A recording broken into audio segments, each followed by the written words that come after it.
सुनील मोनिका को फंसाकर उसके साथ कनाडा भागना चाहता था, इसलिए उसने एक प्लान बनाया कि सबसे पहले वो मोनिका को अपनी बहन बनाएगा। उसने मोनिका को बहन बनाया और उसके मौसी के घर मोनिका से मिलने जाया करता था और काफ़ी लंबी बातचीत होती थी दोनों के बीच में, और यह बातचीत प्यार में कब बदल गई पता ही नहीं चला। मोनिका और सुनील दोनों एक दूसरे से प्यार करते थे। मोनिका वापस कनाडा चली जाती हैं अपनी पढ़ाई को कंटिन्यू करने के लिए, लेकिन इसी बीच सुनील बार बार मोनिका को फ़ोन करता है और उसे वापस इंडिया बुलाता है। सुनील और मोनिका गाजियाबाद के एक आर्य समाज में जाकर शादी कर लेते हैं। सुनील का सीधा सीधा प्लान था कि वो इंडिया से बाहर जाना चाहता था, चाहे किसी भी तरह, इसलिए उसने एक ऐसी लड़की को फंसाया जो पहले से बाहर जा चुकी है, या फिर एक ऐसी लड़की जो बाहर पढ़ाई करती है, और वो उस लड़की के साथ सेटल होना चाहता था। मोनिका बार बार कनाडा से भारत आकर थक चुकी थी, इसलिए उसने यह सोचा कि अब वो इंडिया में ही सुनील के साथ अपनी आगे की ज़िंदगी को कंटिन्यू करेगी। मोनिका पढ़ाई में बहुत ही ज़्यादा होशियार थी और कनाडा में बिजनेस मैनेजमेंट की पढ़ाई कर रही थी और उसकी नौकरी लग चुकी थी, और उसने अपनी नौकरी को छोड़कर सुनील के साथ इंडिया रहना पसंद किया। और इसी बात को लेकर कार में सुनील और मोनिका के बीच में बहस होती है और सुनील गुस्से में आकर अपनी रिवॉल्वर निकालकर मोनिका के सिर पर गोली मार देता है। एक नहीं 2 गोली मारकर मोनिका की हत्या कर देता है। मोनिका कई महीनों से फ़ोन नहीं उठा रही थी, इसलिए परिवार वालों को लगा कि शायद कुछ प्रॉब्लम हो गई होगी, लेकिन शायद उन परिवार वालों को ये पता नहीं था कि मोनिका उनके ही गांव से कुछ ही किलोमीटर दूर एक 8 फीट के गड्ढे में दफन है। वह सुनील जिसे परिवार और सोसाइटी के लोग उसे मोनिका का मुंह बोला भाई समझते थे, उसने मोनिका की हत्या कर दी। वह सुनील जिसकी ऑलरेडी पहले से ही शादी हो चुकी थी और उसके 2 बच्चे थे, फिर भी उसने मोनिका के साथ शादी की। आखिर जानते हैं इस पूरी कहानी के बारे में। एक ऐसी लड़की जो पढ़ाई में इतनी होशियार थी, फिर ऐसी क्या वजह थी कि अपने सपने और अपने करियर को लात मार दी। प्यार, शादी, धोखा और फिर मर्डर। इश्क में ऐसी कहानी की शुरुआत भाई बहन के पवित्र रिश्ते से हुई थी, फिर वो भाई कब प्रेमी बन गया इसका पता ही नहीं चला। इस अजीब मर्डर मिस्ट्री का खुलासा 4 अप्रैल 2022 को गिन्नौर में एक फार्म हाउस है। इस फार्म हाउस में एक जगह खुदाई की गई थी जहाँ पर घास उगी हुई थी, जिसे देखकर कोई भी ये सोच नहीं सकता था कि जिस जगह पर हरियाली है उसके नीचे एक इंसान दफन है। जब खुदाई शुरू होती है तो 8 फीट गहरे गड्ढे में एक कंकाल दफन था, और कंकाल वो पहचान में नहीं आ रहा था, लेकिन ये दावा किया गया था कि वो कंकाल मोनिका का था।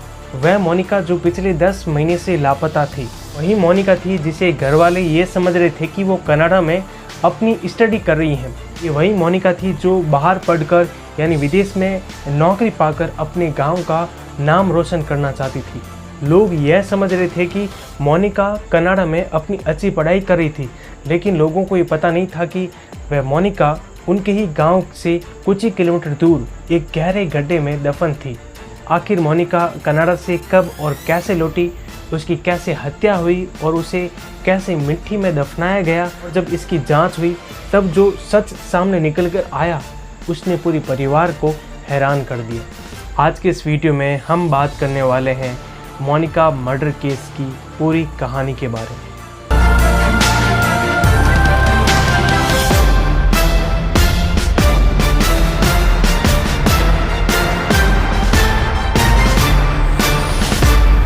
हे friends, welcome to forensic file. आज दोस्तों 22 जुलाई और अभी बज रहे हैं रात के 12। दोस्तों आज मैं एक ऐसे विषय के बारे में बात करना चाहता हूं जो बेसिकली सब जगह कॉमन है, यानी कि प्यार, शादी, धोखा और फिर साजिश और हत्या।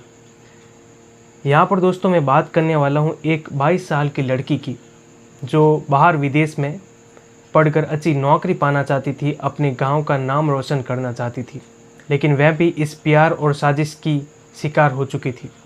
उसने अपनी कनाडा में पढ़ाई छोड़कर अपने प्यार के लिए सब कुछ कुर्बान कर दिया, लेकिन शायद उसको पता नहीं था कि जिस प्यार के लिए उसने अपने सपने, उसने अपने करियर को लात मारी, उस प्यार ने कुछ ही सेकंडों में उसकी हत्या कर दी। मोनिका जिसकी उम्र 22 साल की थी, और मोनिका हरियाणा के रोहतक के एक बालंद गांव की रहने वाली थी। मोनिका बचपन से ही पढ़ाई में काफ़ी तेज़ तर्रार थी, होशियार थी और दिखने में भी मोनिका काफ़ी ज़्यादा खूबसूरत थी। और परिवार के लोगों का मोनिका पर नाज था, गर्व था, क्योंकि मोनिका हमेशा अच्छे मार्क्स लाती थी, जैसे कि टॉपर्स मार्क्स लाती थी। मोनिका काफ़ी समय से अपने मौसी के घर पर रह रही थी और मौसी का घर हरियाणा के सोनीपत ज़िले के गुमड़ गांव में था और वहां पर रहकर ही वो कनाडा में एक कॉलेज में दाखिला लेने के लिए पढ़ाई कर रही थी।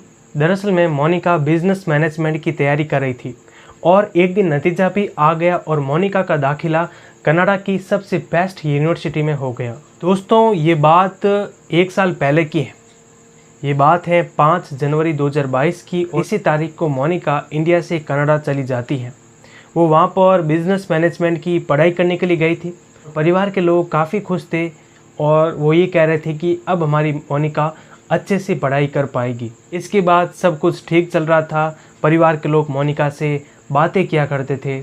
फिर अचानक मोनिका ने अपने परिवार के लोगों से बात करनी बंद कर दी थी और ऐसा भी समय आया जब वो सिर्फ मैसेज पर रिप्लाई करती थी कि मैं पढ़ाई में काफ़ी व्यस्त हूँ और वैसे भी इंडिया और कनाडा के टाइम जोन में 9.5 घंटे का अंतर है और इसी वजह से बड़ी मुश्किल से बात हो पाती है। अब ये बात अप्रैल 2022 की है। मोनिका की बात होती है उसके मौसी के बेटे भाई के साथ, और जब वो अपने भाई के साथ बात करी थी तब उसके भाई ने एक चीज़ नोटिस की कि जहाँ पर मोनिका बैठी हुई है उसके ऊपर एक सीलिंग फ़ैन चल रहा है। अब यहाँ पर अजीब चीज़ नहीं है फ़ैन चलना, गर्मियों में फ़ैन चलता है, लेकिन ये अप्रैल 2022 का समय है, यानी कि अप्रैल का टाइम था और अप्रैल में इंडिया में बहुत ज़्यादा गर्मी पड़ती है, लेकिन आपको पता है कनाडा में ठंड रहती है। उसको थोड़ा अजीब लग रहा था कि अगर मोनिका कनाडा में है तो वहाँ पर सीलिंग फ़ैन क्यों चल रहा है, क्योंकि वहाँ पर बहुत ज़्यादा ठंड पड़ती है। ऐसे में मौसेरे भाई को ये बात बहुत ही ज़्यादा अजीब लगी। जब उसने ये पूछा कि सीलिंग फ़ैन क्यों चल रहा है तब उसने बहाना बनाना शुरू कर दिया और अचानक फ़ोन कट हो गया। फिर मोनिका ने मैसेज किया कि नेटवर्क समस्या है और वो बात वहीं पर ख़त्म हो जाती है। और फिर मोनिका ने खुद ही अपने मौसेरे भाई से बात करनी बंद कर दी थी, उसके नंबर को ब्लॉक कर दिया था। लेकिन फिर भी परिवार के लोग यह समझते थे कि मोनिका कनाडा में ही है और कनाडा में रहकर अपनी पढ़ाई कर रही है। फिर धीरे धीरे मोनिका और उनके परिवार के लोगों के बीच जो बातचीत है वो धीरे धीरे कम होने लग जाती है और आखिरकार जून 2022 तक उन दोनों के बीच में, यानी कि मोनिका और परिवार के बीच में संपर्क पूरी तरह ख़त्म हो जाता है। फिर भी परिवार के लोग यह समझ रहे थे कि शायद कनाडा में कुछ समस्या हो गई होगी, इसलिए बात नहीं हो पा रही है। अब दोस्तों, दिन नहीं महीने बीत गए थे, लेकिन फिर भी मोनिका की कोई खोज खबर नहीं थी। परिवार के लोगों के पास मोनिका का कोई समाचार नहीं था। परिवार के लोग यहाँ से मोनिका को कॉल करते लेकिन वहाँ पर उसका फ़ोन नहीं लगता। फिर परिवार के लोगों का ध्यान आया कि कनाडा में उस इंडियन एजेंट से बात करते हैं जिसने मोनिका का एडमिशन कराया। फिर वो उस इंडियन एजेंट को कॉल लगाते हैं, तब इंडियन एजेंट कुछ ऐसी बातें बता देता है जिससे परिवार के लोग हैरान हो जाते हैं। उस एजेंट ने बताया कि मोनिका पिछले 1 महीने से पढ़ाई करने के लिए नहीं आ रही है और उसका कॉल भी नहीं लग रहा है, शायद वो इंडिया जा चुकी हैं। अब परिवार के लोग सोच रहे हैं कि मोनिका इंडिया क्यों आएगी और अगर मोनिका इंडिया लौटी है तो उसने हम लोगों को क्यों नहीं बताया, हमारे पास यानी कि घर पर क्यों नहीं आई है। क्योंकि मोनिका का परिवार के साथ कोई झगड़ा नहीं था और न ही परिवार के लोगों ने मोनिका को फोर्सली कनाडा में पढ़ाई करने के लिए भेजा था। मोनिका अपनी खुद की मर्ज़ी से कनाडा में जाकर पढ़ाई करना चाहती थी। ऐसे में मोनिका ने अपने घर वालों को कॉल क्यों नहीं किया। अब इस बात पर परिवार वाले हैरान हो जाते हैं और वो काफ़ी ज़्यादा परेशान थे और इसके बाद परिवार के लोगों ने अपने पास के एक पुलिस स्टेशन है वहाँ पर मोनिका की एक गुमशुदा रिपोर्ट दर्ज करवाई। अब मोनिका जिस घुमड़ गांव में अपने मौसी के घर पर रहती थी वहाँ से दोस्तों एक चौंकाने वाली खबर सामने आती है। वहीं के रहने वाले एक शख्स हैं जो पिछले कई महीने से गायब था। उसका नाम था सुनील उर्फ सिल्ला। उसकी उम्र करीब 32 साल की थी और वो पेशे से ठेकेदारी का काम करता था। वह शादीशुदा था और उसके 2 बच्चे थे। अब इन दोनों के बीच में कोई समानता नहीं थी। अब यहाँ पर सुनील के गायब होने का मोनिका से कोई कनेक्शन नहीं था, क्योंकि दोनों के बीच में जो उम्र का फासला था वो भी ज़्यादा था, इसलिए अफेयर होने की कोई संभावना नहीं थी। लेकिन इन दोनों के बीच में एक बात कॉमन थी। वो बात यह थी कि सुनील जिस घर पर दूध लेने के लिए आया करता था वो मोनिका की मौसी का घर था, और वहाँ पर मोनिका काफ़ी समय से रह रही थी, और तभी मोनिका और सुनील की मुलाकात होती है। लेकिन सुनील ने रक्षाबंधन के त्यौहार पर मोनिका से राखी बंधवाई थी। ऐसे में परिवार के लोगों को यही लग रहा था कि दोनों के बीच में अफेयर नहीं होगा, क्योंकि दोनों एक दूसरे को भाई बहन मानते थे। लेकिन यहाँ पर सबसे ज़्यादा हैरान करने वाली बात यह थी कि जिस तरह सुनील गायब था, उसी तरह मोनिका की भी कोई खबर नहीं थी। जब आस पड़ोस में काफ़ी लोगों से बातचीत की तो बातचीत से यह पता चला कि सुनील और मोनिका के बीच में ज़रूर कुछ न कुछ ऐसी बातें थी जिससे यह लग रहा था कि दोनों भाई बहन के रिश्ते में नहीं बंधे थे। इसलिए परिवार वालों को शक हो जाता है कि सुनील ने ही मोनिका को गायब कराया है। इसलिए परिवार ने पुलिस में जाकर शिकायत की और ये आरोप लगाया कि सुनील ने ही मोनिका का अपहरण किया था। लेकिन बात वहीं हुई जैसे शुरुआत में परिवार के लोगों ने सुनील पर शक नहीं किया, क्योंकि सुनील ने मोनिका से राखी बंधवाई थी। वैसे ही पुलिस ने सुनील पर शक नहीं किया और पुलिस इसे टालती रही कि शायद कुछ और वजह होगी। लेकिन जैसे जैसे समय बीतता गया, इसलिए पुलिस भी टालती रही, पुलिस कोई भी एक्शन नहीं ले रही थी, और मोनिका का इधर कुछ भी पता नहीं चल रहा था और इधर सुनील का भी कुछ भी पता नहीं चल रहा था।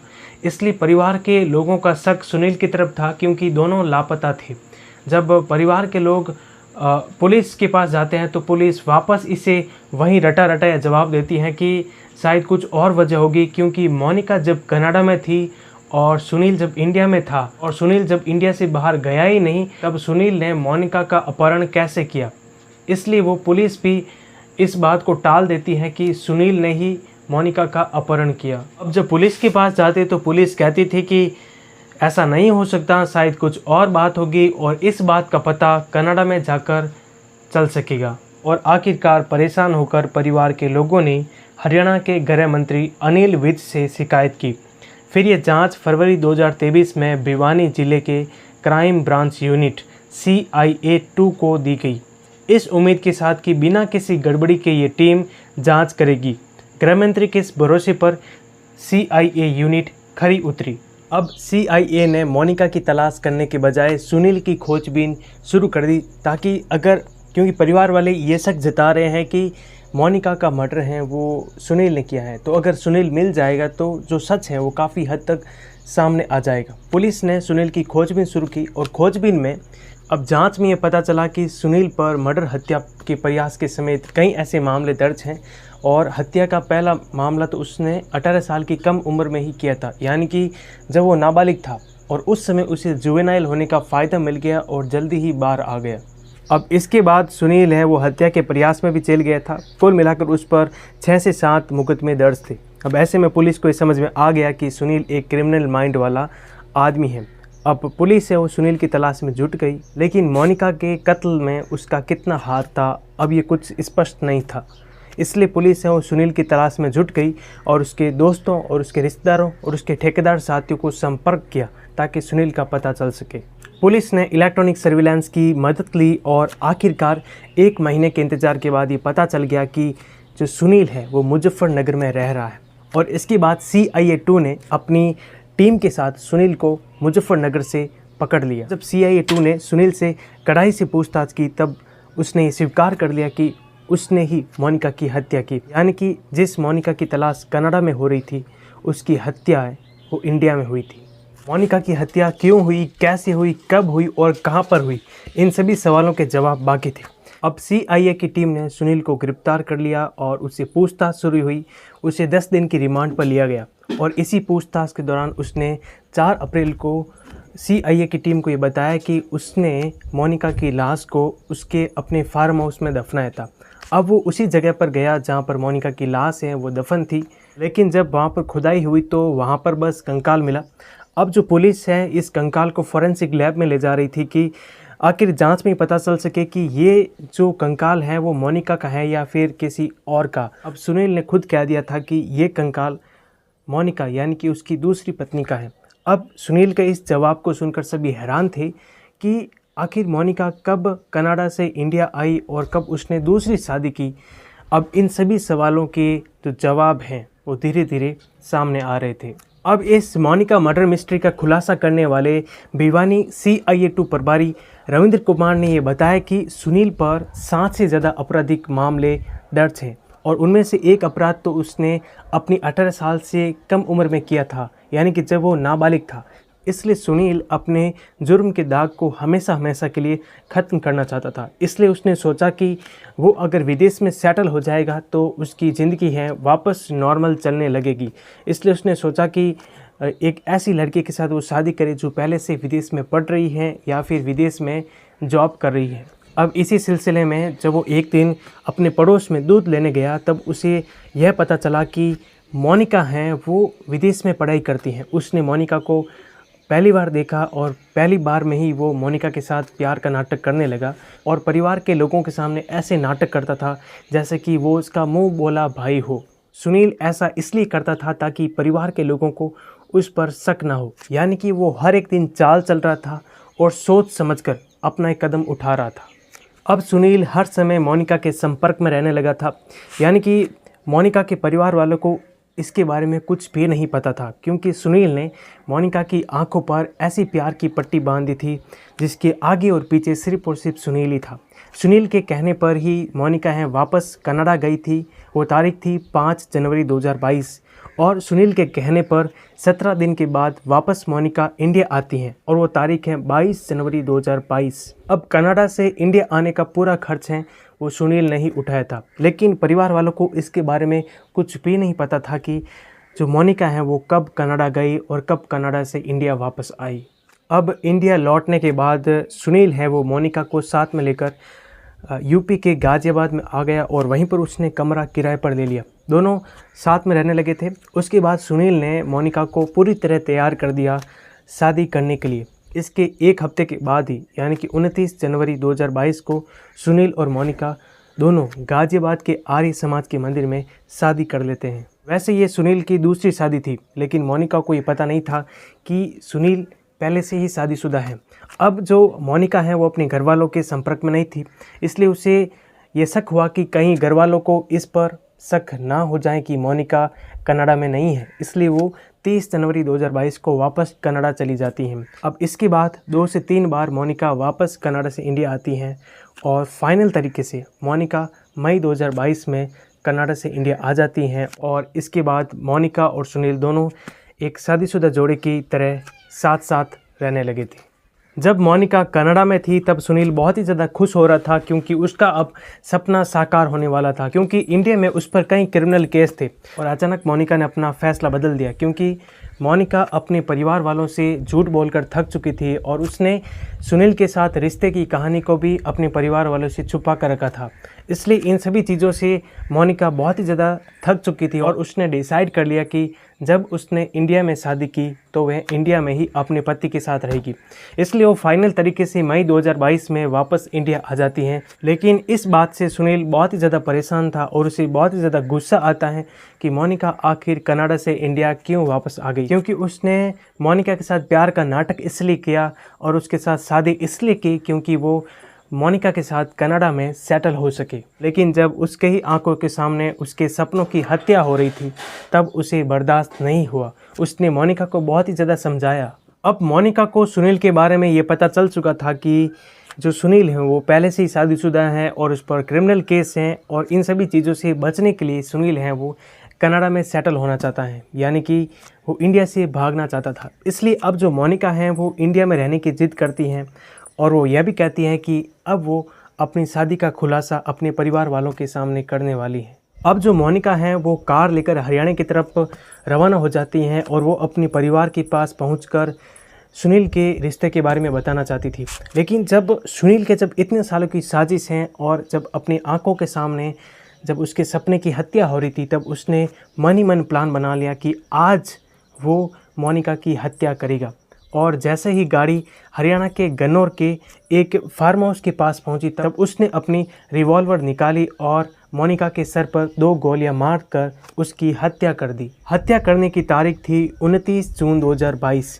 अब इसके बाद सुनील है वो कार को फार्म हाउस में एक जगह पर पार्क कर देता है और मोनिका की लाश को एक काले बैग में रखकर कार की डिक्की में रख देता है। इसके बाद कार को एक काले कवर से ढक देता है ताकि किसी को पता ना चल सके। अब सुनील का ये प्लान था कि इसी फार्म हाउस में एक बहुत ही बड़ा गड्ढा बनाया जाए और उसी गड्ढे में मोनिका की लाश को डाल दिया जाए और किसी को भी पता न चल सके कि इस फार्म हाउस में किसी की लाश दफन है। इसलिए उसने अगले दिन यानी कि 30 जून को बहुत सारे मज़दूरों को बुलाया और एक बहुत बड़ा गड्ढा खुदवाया, लगभग 8 फीट गहरा, और मज़दूरों को ये बताया कि सेप्टिक टैंक का काम चल रहा है। जब मज़दूरों ने गड्ढा खोद दिया तब सुनील 30 जून की रात को मोनिका को एक प्लास्टिक के बैग में कवर करके उस गहरे गड्ढे में दफना देता है और उस पर मिट्टी डाल देता है। अगले दिन वो फिर से मज़दूरों को बुलाता है यह कहकर कि सेप्टिक टैंक का काम पूरा हो चुका है, अब उस पर मिट्टी डालकर इसे पूरी तरह कवर कर दो। अब इसके बाद सुनील हैं उस मिट्टी पर घास और पौधे लगा देता है ताकि किसी को भी यह पता ना चल सके कि यहाँ पर खुदाई की गई थी।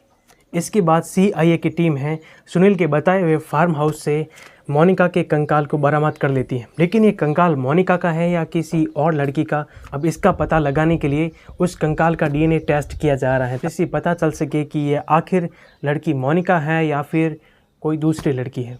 इसके बाद सुनील को जेल में बंद कर दिया है और इसके आगे की जो न्यायिक कार्रवाई है वो भी होना बाकी है। लेकिन मोनिका के घर वालों का यह कहना है कि मोनिका के मारने की साजिश में सुनील के साथ और भी आरोपी थे और जब तक वे सभी आरोपी गिरफ्तार नहीं होंगे तब तक वे मोनिका का अंतिम संस्कार नहीं करेंगे। तो दोस्तों, ये थी मोनिका मर्डर केस की पूरी कहानी जो मैंने आपके साथ साझा की एकदम अनफिल्टर्ड तरीके से। अब इस केस के बारे में आपका क्या कहना है और मोनिका और सुनील के बारे में आपका क्या कहना है? वो सुनील जिसने मोनिका को अपनी जाल में फंसाया, पहले उसे परिवार वालों के सामने उसे अपनी बहन बनाया और फिर उसके बाद वो बातें करने लगा, उसे अपने प्यार के जाल में फंसाया, उसके साथ शादी कर ली और परिवार वालों को इसके बारे में कुछ भी नहीं पता है। परिवार वाले ये सोचते हैं कि मोनिका कनाडा में अपनी पढ़ाई कर रही होगी, कि मोनिका शुरुआत से ही पढ़ाई में बहुत ही ज़्यादा होशियार थी, उसे पढ़ाई के सिवाय कुछ भी अच्छा नहीं लगता था। ऐसी लड़की ऐसे दरिंदों के जाल में फंसकर अपनी जान गंवा देती है। अब इसके बारे में आपका क्या कहना है? पुलिस प्रशासन पर आपका क्या कहना है? मोनिका के परिवार वालों के बारे में आपका क्या कहना है? और ख़ास तौर पर सुनील के बारे में आपकी क्या राय है? नीचे कमेंट कर देना और ऐसे ही क्राइम वीडियोस देखने के लिए हमारे चैनल फॉरेंसिक फाइल को सब्सक्राइब कर देना। मिलते हैं अगले वीडियो में।